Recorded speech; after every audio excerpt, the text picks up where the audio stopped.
toka kuongea na one of my spies there. Na familia bado iko kwa hiyo nyumba, and Brian is not happy with them because of what they are doing in the house. Na sasa nikiongea kitu kama hiyo wanasema Peter Kioi wants a cut from where? For what? Mimi jana mnanilaumu because of sending 3,000.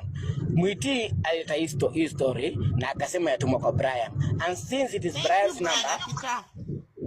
is Brian's number, nikaamua nisikue hypocrite, wacha nipatie mchango Mwiti hii chance yenye anasema. Lakini mchango ingine hatuwezi nunua land naye hatununui. Ya pili hatuwezi kubali. Mary, acha Peter onge Mary wetu. Peter endelea. So, na clarify. Wakati nilikuwa nabishana na Mwiti, nikasema jua watu wataniona kama mimi ni fala, wacha tu because Mwiti ameanzisha, wacha mimi nimpe hiyo 3,000. Hata I had set a pace for that. But knowingly, alipochanga 300,000, it is even enough for burial.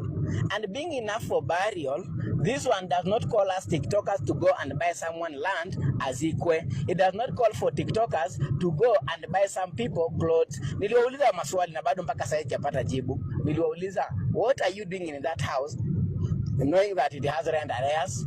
Why can't you pay yourselves? Because you are a family. And now the extended family is now coming with emotions. Now, they had no emotions when this girl was in hospital. They had no emotions, and they have even no remorse when they can come and give us a budget of 2.5 million while they have violated every will and every wish of Millie. And right now the family is gathering again. Nataka kuwapatia serious ingine, story ingine. The family is gathering kukabu bill kuteremsha. Wacha nikupatie story kwa hapa nyuma, ngai nimesahau hiyo. Sasa mwili ya Milili kwa PTH na bwana doc anafanya PTH ama alionekana PTH, na nakupatia information from my source. Alafu files zikapotea baada ya kufanya billings, wakalipa file ikapotea. Alafu akajiuliza file imepotelea wapi. Sasa walikuwa wamekatalia hiyo mwili. Hiyo mwili ya Millie ilipokuja kwa TikTokers, huyo msichana akasema anaenda live kwa hiyo hospitali. File ikapatikana.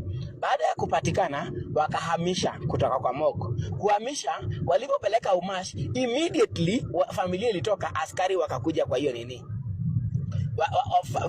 Askari wakakuja kwa hiyo Moko, wakaitisha hiyo mwili. Then the family wakakuwa conducted again. Sasa mmoja wao aliporudi, huyu msichana mali nampatia tu credit kidogo ni hapo.